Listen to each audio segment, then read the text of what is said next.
Bonjour, nous sommes là pour le midi circulaire sur la notion d'importance du tri dans la construction.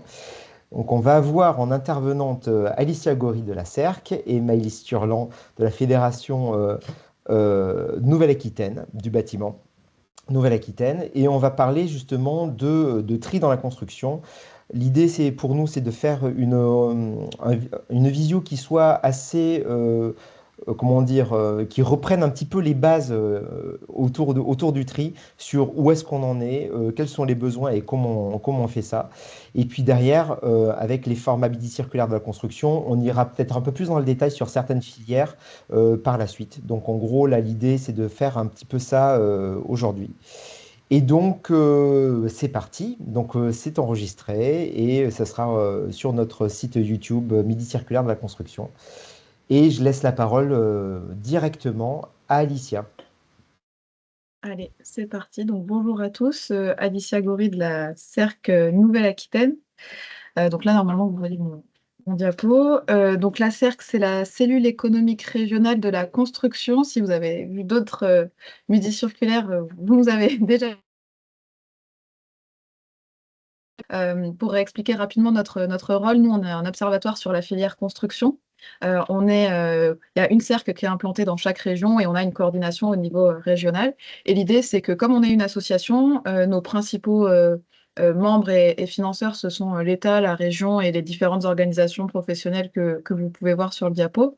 Et c'est qu'on leur apporte des outils d'aide à la décision qui sont organisés autour de 6 pôles. Donc, tout ce qui est lié à la conjoncture, à la connaissance des marchés, la transition énergétique des bâtiments, l'investissement des collectivités locales, tout ce qui est lié aux travaux publics durables, à l'emploi, métier, formation. Et puis, on a un volet qui est consacré aux matériaux biosourcés ou aux matériaux non biosourcés minéraux et tout ce qui est lié à l'économie circulaire et aux déchets. Donc, dans le cadre de ces travaux, on travaille notamment sur les déchets inertes, une partie des déchets non dangereux et le réemploi.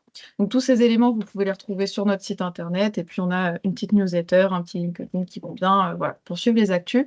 Donc, comme disait David, aujourd'hui, l'idée, c'est de reprendre un peu les bases euh, du tri, de l'importance du tri, de se dire que pourquoi est-ce qu'on cherche à trier? Bah, l'idée première, c'est d'essayer d'éviter que tout soit mélangé, parce que si tout est mélangé, tout va aller dans des bennes uniques et donc aller à l'enfouissement ou à l'incinération, et c'est ce qu'on cherche à éviter au maximum.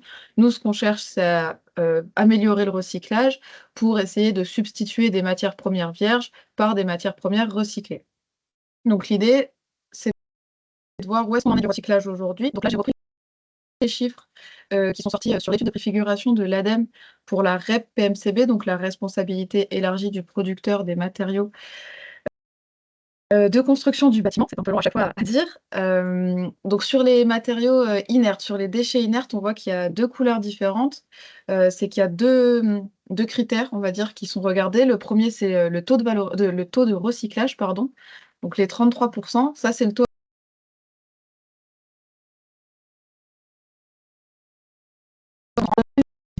en 2027.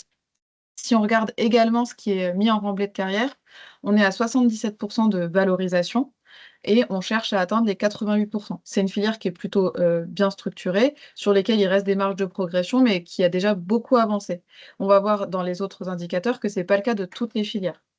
Si on regarde sur le métal, donc là on passe plus sur la partie des déchets non dangereux. Sur le métal, on a un bon taux de recyclage qui est effectif, 90%. Il y a une grosse dynamique économique derrière, donc ça s'explique assez bien. Et après, sur les autres, on voit que c'est très différent. Sur le bois, on est pour l'instant à 41% de taux de recyclage, on vise les 45%. Sur le plâtre, on est à 17%, c'est relativement peu par rapport à la recyclabilité du plâtre, on vise les 37% en 2027. Le plastique, on sait que c'est assez complexe parce qu'il y a plein de types de plastique différents. Pour l'instant, on est à 16% de recyclage du plastique, on vise les 24%. Et le verre, c'est celui sur lequel l'indicateur est le plus mauvais pour l'instant. On est à 3% de recyclage du verre plat. Je précise parce qu'on fait la distinction entre verre creux, tout ce qui est bouteille, etc., qui est plutôt recyclé autour de 80%, et le verre plat, donc tout ce qui est menuiserie vitrée, etc. Là, on est vraiment sur des taux de recyclage très faibles pour l'instant. Et on vise 18% de recyclage en 2027. Tout ça, ça s'explique en partie par du tri, mais je vais y revenir juste après. Et puis, je voulais vous parler rapidement du réemploi. Pour l'instant, on est sur des estimations d'environ 2% de taux de réemploi sur les chantiers de construction, de déconstruction et de rénovation. L'objectif, c'est de doubler ce volume-là, sachant que ce qu'on a remarqué sur les chantiers, c'est que lorsqu'on intègre du réemploi, ça va favoriser l'attention qu'on porte au recyclage, parce qu'en fait, on se dit, bah, on va faire des efforts supplémentaires pour faire du réemploi. Donc, si, en plus, si à côté de ça, on trie pas correctement et qu'en fait, sur tous nos autres flux, tout part à la benne DIB, bah, c'est pas très intéressant. Donc, le réemploi a cet effet levier aussi de porter un peu plus d'attention au tri. Euh, sur voilà, mon petit parcours des produits en fin de vie, on voit que le recyclage qui arrive en fin de course ou le réemploi, avant d'y arriver, ça passe par un certain nombre d'étapes. Et la première étape, bah, c'est le chantier, donc que ce soit un chantier de construction, de déconstruction ou de rénovation. L'idée, c'est de se dire qu'à cette étape-là, bah, en fait, c'est vraiment fondamental parce que c'est ce qui détermine la suite des autres étapes. Donc, il peut y avoir besoin de diagnostic PEMD, donc produits, équipements, matériaux, déchets, ou de diagnostic ressources, plutôt dans le cadre du réemploi. Une dépose sélective qui est indispensable pour avoir un tri sélectif. Et ensuite, ça va aller dans les filières de collecte, donc que ce soit des déchetteries professionnelles, publiques, plateformes de recyclage ou distributeurs et négoces de matériaux de construction. Et ensuite, il peut aussi y avoir d'autres étapes de tri. Il peut y avoir besoin de centres de tri sur lesquels on va redispatcher les flux en fonction d'un certain nombre de critères. Des étapes de démantèlement, notamment sur les huisseries, quand il faut séparer le verre plat du reste. Et c'est ce qui permet, en fin de course, d'arriver au recyclage et donc de réincorporer de la matière dans de la production, soit de produits identiques, soit d'autres produits selon les types de déchets. Et ce qu'on voit, c'est qu'il y a vraiment besoin, enfin, il y a certains matériaux, notamment le plâtre, même si on y reviendra sur les prochains midis circulaires. Le plâtre, il y a vraiment besoin à ce que dès l'étape de chantier, ce soit suffisamment bien trié. Notamment, par exemple, on a besoin que ce soit du plâtre qui soit sec, parce que si c'est humide, ça devient pâteux. Et le problème, c'est que pour la machine industrielle, on a besoin que ce soit de la poudre. Et donc, si c'est pâteux, ça va prendre du temps de séchage, etc. Et pareil, l'outil industriel, pour l'instant, il n'est pas adapté, en tout cas pas en Nouvelle-Aquitaine, pour séparer le plâtre de certains autres flux d'isolants, parfois un peu complexes, etc. Et donc, cette première étape de tri sur chantier, elle est vraiment déterminante, parfois sur tout le reste de la chaîne. Parfois, il est possible de retrier les flux ensuite, mais en tout cas, sur le chantier, ça arrive que ce soit vraiment déterminant.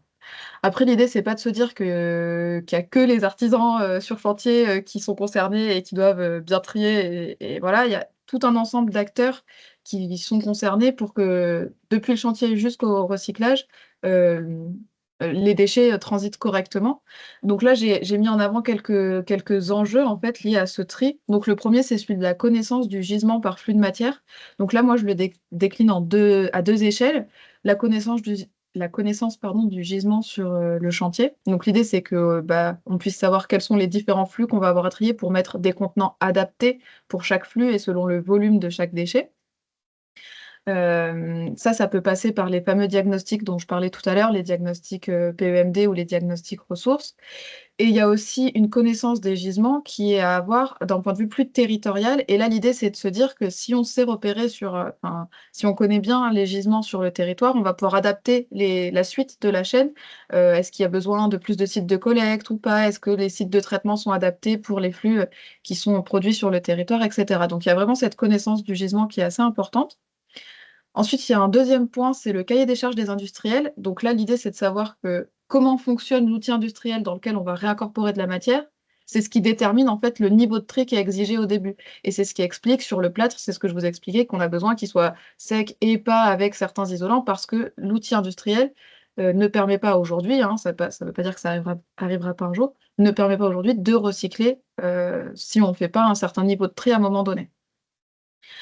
Ensuite, l'autre point qui est assez important à mon sens, c'est celui de la connaissance des acteurs de la chaîne de tri. Donc ensuite, une fois qu'on a trié, qu'est-ce qu'on fait de ces déchets? Où est-ce qu'on les envoie? Où sont les différents points de reprise?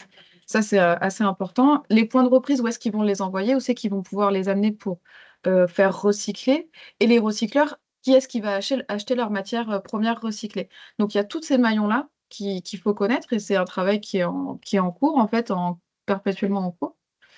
Ensuite, un point sur lequel je voulais attirer l'attention, c'était le fait qu'il y avait différentes REP. Maëlys va y revenir un petit peu plus en détail juste après, mais le fait qu'il y ait plein de REP différentes, ça implique des niveaux de tri différents sur certains types de déchets. Et donc, enfin, voilà, ça peut être une contrainte aussi d'avoir plein de types de contenants différents pour répondre à des exigences différentes, des éco-organismes différents, etc.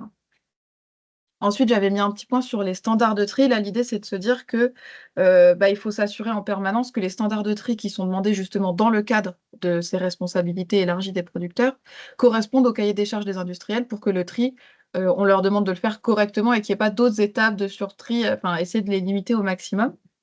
Et puis le dernier point, c'est le fait de se dire qu'il y a différents canaux de collecte qui sont possibles, soit de la collecte sur chantier, soit de la collecte chez les entrepreneurs, soit des apports directs sur les points de reprise, et que tout ça, en fait, ça implique une logistique différente à chaque fois, donc c'est pas quelque chose de simple, ça demande d'y réfléchir un petit peu, donc c'est aussi pour ça que l'ensemble des acteurs doivent être conscients de tout ce qui gravite autour du tri sur chantier, pour que chacun puisse faire un petit peu sa part, et puis qu'on arrive à avoir des flux qui vont vers les bons exutoires. Et je termine en précisant que du côté de la CERC, on se penche un peu plus sur ces questions-là, sur le verre plat, le plâtre, le bois, le plastique, l'amiante et les terres polluées, pour justement bien cerner tous ces enjeux et essayer de mettre à disposition au maximum de la connaissance pour améliorer le recyclage et le réemploi quand c'est possible. Certains flux s'y prêtent plus que d'autres.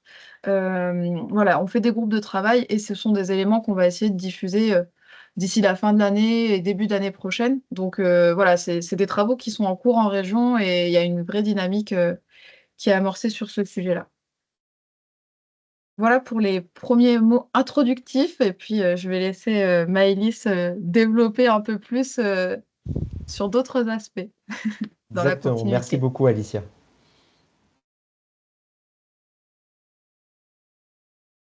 Donc merci Alicia. Donc c'est à mon tour de vous présenter un petit peu le tri des déchets du BTP. Donc pour me présenter rapidement, donc je suis Maëlys Turlan, je travaille à la Fédération française du bâtiment Nouvelle-Aquitaine. Donc c'est une fédération, c'est la FFB au niveau régional.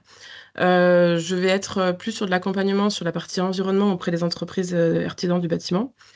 Voilà, on est autour de un peu plus de 5500 adhérents, donc entreprises de bâtiment adhérentes à la Fédération du bâtiment Nouvelle-Aquitaine. Donc c'est sur toute la région de Nouvelle-Aquitaine. On a quand même 12 départements, donc ça fait un peu de monde. Et donc là, je vais vous présenter rapidement le tri concernant les déchets du BTP. Donc déjà, petit rappel sur les trois familles de déchets dans le BTP. Donc nous avons les déchets inertes, donc on les reconnaît assez facilement parce que ce sont souvent des déchets qui ne vont pas avoir de transformation dans l'espace ou dans le temps ou de réaction physico-chimique. Donc elles vont pas se décomposer, elles vont pas brûler. On va retrouver donc des terres, des pierres, du béton, de la brique, de la tuile, etc. Ça, on voit que c'est aussi un grand volume de déchets qu'on retrouve dans le BTP. Ensuite, nous avons les déchets dangereux. Je vais passer par eux parce que c'est aussi assez simple de les reconnaître. Souvent, ils ont un petit pictogramme qu'on peut retrouver dessus. Ne pas oublier qu'un déchet qui est contaminé par un déchet dangereux devient lui-même un déchet dangereux. On pense par exemple à un pinceau lorsqu'il est en contact avec de la peinture qui est une peinture dangereuse, donc le pinceau va devenir un déchet dangereux, donc à bien séparer du reste des déchets. Et enfin, on aura les déchets non dangereux. Donc là, c'est un petit peu tout le reste, on va dire. Donc tout ce qui va être non inerte et non dangereux. Donc on va retrouver le bois, le métal, le plâtre, les textiles, etc. Voilà. Pour mémoire, donc le tri minimum obligatoire sur les chantiers. Donc on a les déchets dangereux, évidemment, à trier à part, donc à mettre dans des contenants adaptés, souvent avec des bacs de rétention, etc., pour éviter tout découlement sur la zone. Ensuite, on va avoir le tri 7 flux, qui aujourd'hui, maintenant, depuis 2025, est passé à 8 flux d'ailleurs. Mais donc, on était avant sur un tri 5 flux, on est passé à 7 en 2022. Donc, on a le plastique, le bois, le verre, le métal, le plâtre, les fractions minérales et papier carton à mettre à part. On a aussi depuis 2025 la partie textile qui est en train d'arriver, donc à séparer aussi dans un autre contenant. Et enfin, on va avoir toujours un reste de déchets. Donc là, on va retrouver souvent des déchets qui vont être soit collés entre eux et donc du coup impossible de les séparer et donc impossible de faire un tri dessus. On pense par exemple à une plaque de plâtre avec de la brique collée dessus ou enfin voilà, des éléments qui sont souvent collés entre eux et donc difficile de trier une armature dans du béton. Voilà, c'est un peu compliqué si on devait enlever toutes les armatures, ce serait un peu plus long. Donc ensuite, voilà, donc bien distinguer ces trois types de déchets-là et donc mettre des contenants adaptés pour chacun des flux. Et enfin, on va parler aussi donc d'un tri qui n'est pas obligatoire pour le coup, mais qui va quand même être fortement conseillé parce qu'il y aura du coup des éco-contributions qui sont mises dessus. C'est sur les déchets qui sont soumis à la REP. Donc la REP, pour rappel, c'est la responsabilité élargie du producteur. Donc c'est le principe du pollueur-payeur. Donc les metteurs en marché, du coup, ont en charge la reprise des déchets lorsqu'ils sont en fin de vie, des produits qu'ils ont mis en vente en France. Pour rappel, la REP, c'est bien quelque chose qui est uniquement français, donc ce n'est pas applicable dans d'autres pays de l'Union européenne. Même si pour certains types de déchets, oui, mais là, on va parler essentiellement de la REP française. Donc le principe de la REP, pour faire un peu simple, parce qu'en fait, on la côtoie un peu tous les jours, en tant que particulier, par exemple, avec nos piles, nos ampoules, etc. Mais dans le bâtiment, donc ce qui se passe, c'est qu'une entreprise de travaux qui va acheter des produits à un metteur sur le marché va du coup payer ce qu'on appelle une éco-contribution sur ce produit-là. Cette éco-contribution va être reversée dans son intégralité à un éco-organisme via le metteur en marché. Éco-organisme, on verra qu'il en existe énormément dans le secteur du bâtiment. Cet éco-organisme, du coup, va, grâce à ces financements-là, s'occuper de la filière de reprise et de traitement des déchets. Mais donc, du coup, ils ne vont financer que des centres de traitement qui font de la valorisation de ces déchets-là. Donc, on pense à l'enfouissement, du coup, derrière, ne pourra pas bénéficier des financements de la REP. Mais les autres opérateurs, oui. Et donc, du coup, ces opérateurs-là permettront aux entreprises de pouvoir bénéficier d'une reprise à moindre coût pour l'élimination de leurs déchets. Donc, dans le bâtiment, on a différentes REP. Donc là, j'en ai mis une partie. On va avoir notamment la REP DEA, donc sur les déchets d'éléments d'ameublement. Qui existe depuis un petit moment, qui est donc du coup gérée par 2 éco-organismes, enfin 3 maintenant, Valdelia, Ecomaison et Valobat. On a aussi donc la REP D3E sur les équipements électriques et électroniques. Donc là, nous en avons 2 éco-organismes, Écosystème et iDéchets. Et enfin, on a la REP DDS sur les déchets diffus spécifiques. Donc, pour vulgariser un petit peu, on va penser surtout à des déchets chimiques, type enduit, colle, mastic, silicone, etc. Et donc, ceux-là sont repris par un seul éco-organisme qui s'appelle EcoDDS ou Récupo, et donc qui est mis en place depuis 2021. Depuis 2023, nous avons aussi la REP PMCB, donc Produits Matériaux de la Construction du Bâtiment, qui reprend l'ensemble, le reste, on va dire, des déchets du bâtiment. Et pas des travaux publics, seulement de la partie bâtiment. Donc du coup, voyant qu'il y avait quand même pas mal d'éco-organismes et beaucoup de filières de reprise différentes, donc à chaque fois, il faut aller sur leur site pour retrouver les centres de tri et de reprise de ces déchets-là. La Fédé, on a décidé de créer un site qui permet de regrouper un peu tous ces éco-organismes-là. Donc, en quelques clics, donc là, en fait, c'est assez simple. En allant sur Google, tout simplement, vous tapez Bati-déchets FFB et vous allez retrouver donc sur le site de la Fédé un outil, donc Bati-déchets, qui vous permettra en fait de savoir vers où envoyer vos déchets. Donc, les REP, ça fonctionne souvent de la même façon, c'est-à-dire qu'on a 3 types de reprise des déchets, soit sur ce qu'on appelle des points d'apport volontaire, des points de collecte, soit directement sur chantier ou ou à l'entrepôt. Donc, on a repris ces 3 portes d'entrée-là pour créer ce site-là. Donc, par exemple, si vous cherchez un point de collecte, donc là, ce sera essentiellement si vous avez des petits gisements. Donc un retour de chantier sur un chantier qui est loin de là où vous allez normalement ou loin de votre centre de tri habituel.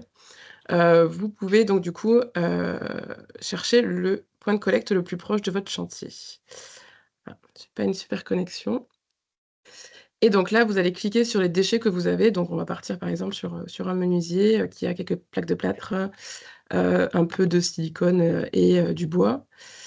Donc voilà. Donc ça va se présenter comme ceci. En fait, en mettant votre curseur sur le déchet ce que vous souhaitez, sur lequel vous souhaitez vous renseigner, vous allez trouver. Ah, ça prend un peu de temps. Mais vous allez avoir en dessous normalement, mais là bien sûr ça ne fonctionne pas. Voilà.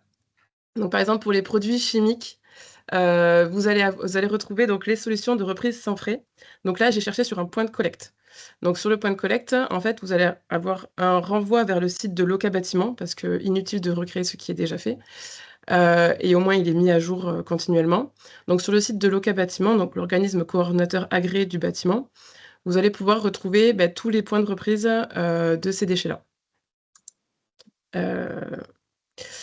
Sur, le site, déchets de chantier de la Fédé aussi, vous allez pouvoir retrouver, d'autres sites, mais qui ne seront pas forcément, agréés par la REP. Donc c'est-à-dire des sites, enfin des centres de tri qui risquent d'être aussi payants. Donc vous allez avoir les 2. En cliquant sinon sur les modalités de reprise sans frais, de chacun des éco-organismes, vous allez retrouver le mode d'emploi pour comment retrouver le point de reprise.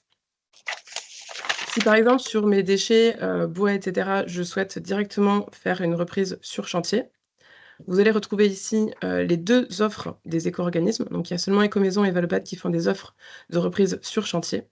Et par exemple pour Valobat, le principe de l'offre est expliqué juste au-dessus et en pratique, donc c'est voilà, on se connecte sur MyValobat, vous allez obtenir un code chantier, vous allez choisir sur une liste proposée en cliquant sur le lien, vous allez choisir le prestataire de déchets avec lequel vous voulez fonctionner et vous allez lui transmettre ce code déchet pour qu'ensuite, il puisse y avoir une reprise sur le chantier sans frais, de ces déchets-là. Heu, Ensuite, donc par exemple, si on prend sur les produits chimiques, mais j'ai l'impression qu'il n'a pas vraiment envie de et sur chantier, ça n'existe pas, mais du coup en entrepôt. Donc par exemple, si vous voulez faire reprendre vos déchets chimiques en entrepôt, vous allez avoir les conditions ici. C'est-à-dire qu'il faut avoir quand même un assez gros, gisement de déchets chimiques, en entreprise. Ils vont pas venir faire la collecte pour, 3 pots de peinture, c'est compréhensible aussi. Mais voilà, donc du coup, une des conditions, on va dire, importantes, c'est d'avoir au moins 200 000 € d'achat de ces produits-là. Donc on parle d'enduit, colle, silicone, peinture et cetera. Avoir aussi l'espace de stockage sous abri, donc pouvoir installer 5 bacs de 600 litres sous abri dans son entrepôt, et de séparer 2 types de déchets. Ensuite, vous pouvez cliquer sur la solution et ça vous renvoie directement sur le formulaire de candidature pour pouvoir bénéficier de cette reprise, directement dans votre entrepôt. Voilà. Ensuite, ici, vous allez retrouver, alors déjà, est-ce qu'il y a des questions sur cette partie-là ou est-ce que c'est clair pour tout le monde? C'est bon? Donc voilà, il est assez facile à prendre en main. Vous pouvez revenir donc du coup sur, voilà, est-ce que vous voulez faire, reprendre vos déchets sur un point de collecte ou sur votre chantier ou dans votre entreprise.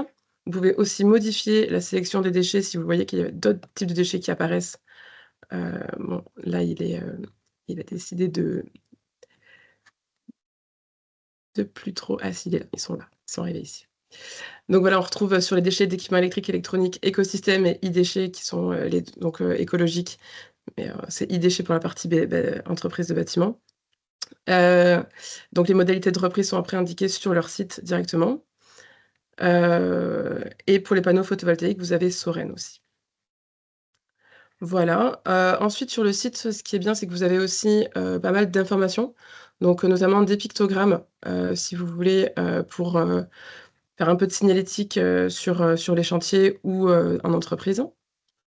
Vous allez aussi avoir, un lien vers, un autre site qu'on a à la Fédé, le site déchets de chantier FFB, qui permet d'avoir, pas mal de pictogrammes aussi, mais aussi des guides, des vidéos. Vous allez retrouver des quarts d'heure environnement, vous allez retrouver énormément d'informations sur ce site-là aussi. Et vous allez aussi avoir donc les des posters avec les consignes de tri que vous pouvez afficher directement aussi en entreprise, qui reprennent un peu grossièrement, voilà, le tri à mettre en place pour permettre d'avoir une reprise avec low carb. Vous allez aussi avoir donc sur le site de la fédé, un peu plus détaillé donc toutes les conditions de tri. Donc le site Bati-Déchets est bien évidemment dessus, mais voilà, les consignes de tri par type de déchets. Les modalités de reprise sans frais pour les déchets de produits matériaux de construction du bâtiment, sur les 3 volets, donc en entreprise, sur les points d'apport volontaire ou sur chantier. Des modes d'emploi avec du coup des petits focus sur les modes d'emploi sur la reprise sans frais. Et en fait, voilà, sur tous les déchets d'équipements électriques, les produits chimiques, et cetera, vous allez retrouver un peu toutes les informations nécessaires sur le site de la fédé aussi. Voilà à peu près l'essentiel qu'il y a à savoir sur le site Bati-Déchets. Donc je sais pas s'il y a des questions? Effectivement, c'est le moment où vous pouvez éventuellement poser des questions soit à Alicia, soit à Maëlys, ou peut-être des remarques, des échanges, des choses comme ça. Donc n'hésitez pas, on a un petit peu de temps encore.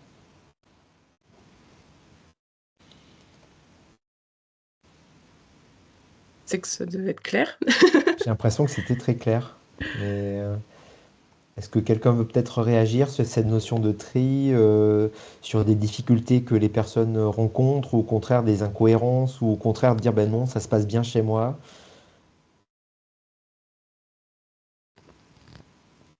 Tout va bien?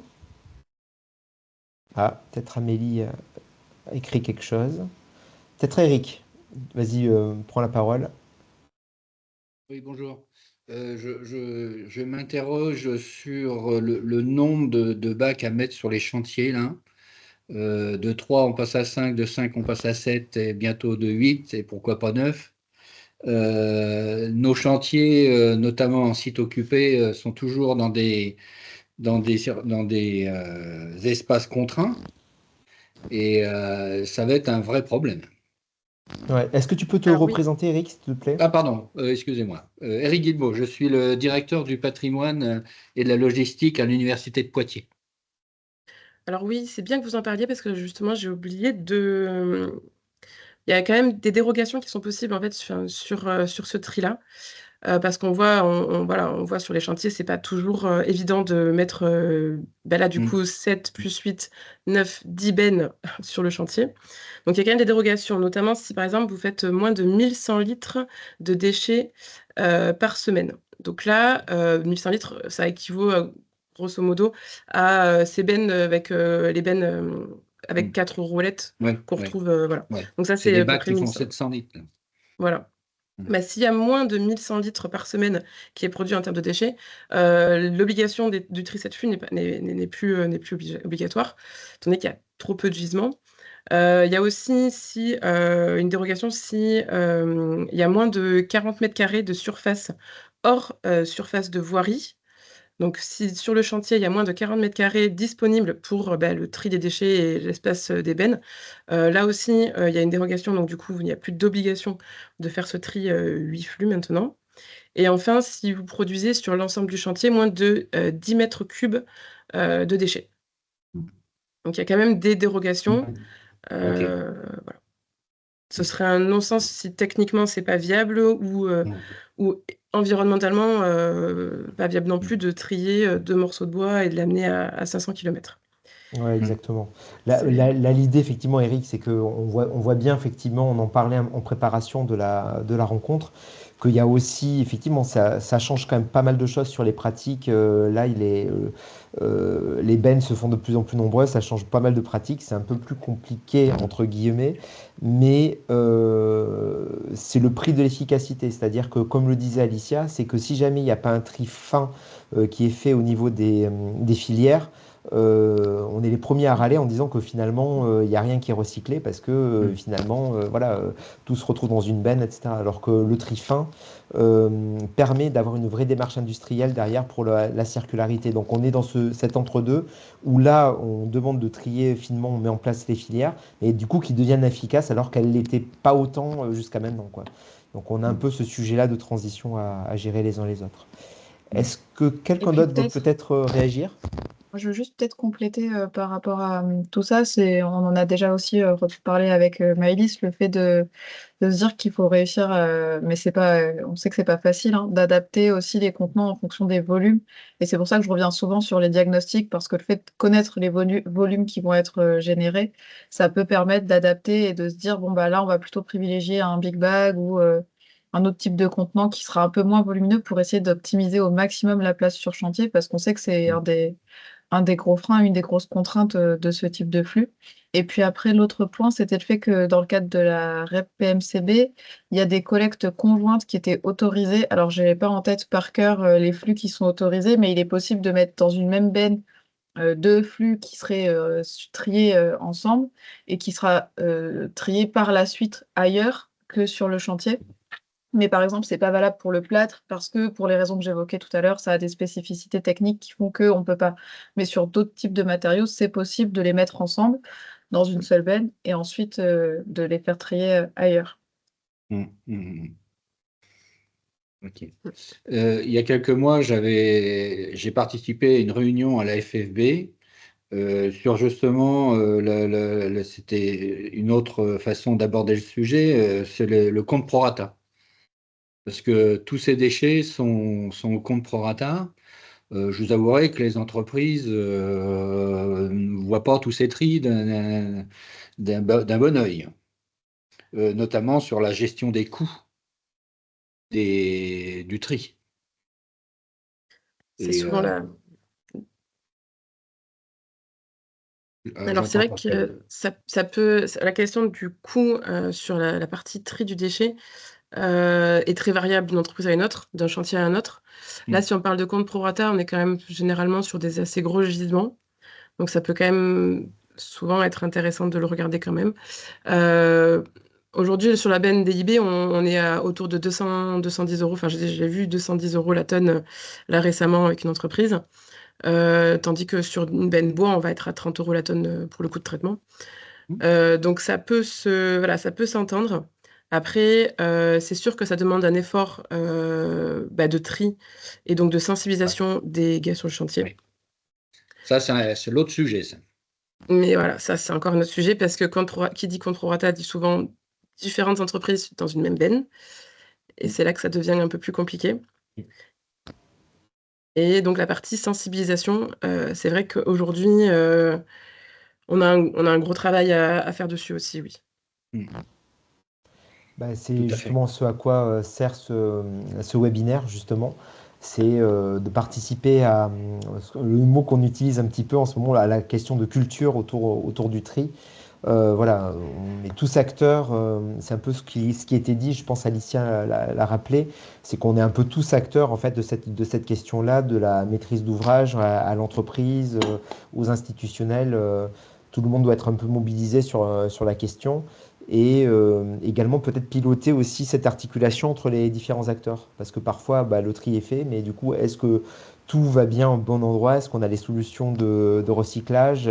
Et finalement, est-ce que ces matériaux finalement recyclés reviennent bien dans la programmation aussi de construction, hein? Quand on parle des inertes aussi, il y a tout un sujet de est-ce que dans la programmation, moi, je veux pas aussi mettre un critère à dire, moi, je veux aussi prendre des matériaux avec des inertes recyclés aussi dedans, etc. Donc il y a tout un sujet aussi qui va plus loin que juste le tri sur chantier des entreprises, qui est fondamental, mais ça va beaucoup plus loin que ça. Est-ce qu'il y a besoin d'une autre réaction? Est-ce que quelqu'un d'autre souhaite exprimer sur la question? Si ce n'est pas le cas, on va vous faire une restitution dans assez peu de temps. Donc normalement, dans l'après-midi, vous aurez ça. Juste préciser que donc, les midis circulaires, on essaie de garder un rythme d'environ un par mois. Mais malheureusement, en mai, vous n'en aurez pas parce il y a pas mal c'est une période de congés, donc je pense que on va décaler un petit peu. Donc la prochaine, ça sera pour le 2 juin, avec justement, on commencera à rentrer un petit peu dans les détails avec le plâtre. Donc il était pas mal, assez brillamment introduit par nos intervenantes. Donc là, on va rentrer un petit peu dans le détail de tout ça. Et puis le 30 juin, donc ça ne sera pas en juillet, ça sera le 30 juin, il y aura un autre midi circulaire sur les solutions de stockage, notamment sur la question du réemploi, les solutions temporaires de stockage, donc avec quelques retours d'expérience, je pense qu'ils vont vous intéresser. Donc on vous dit à très bientôt et on vous souhaite une bonne journée, un bon début de semaine. Merci. Merci tout le monde, bonne journée.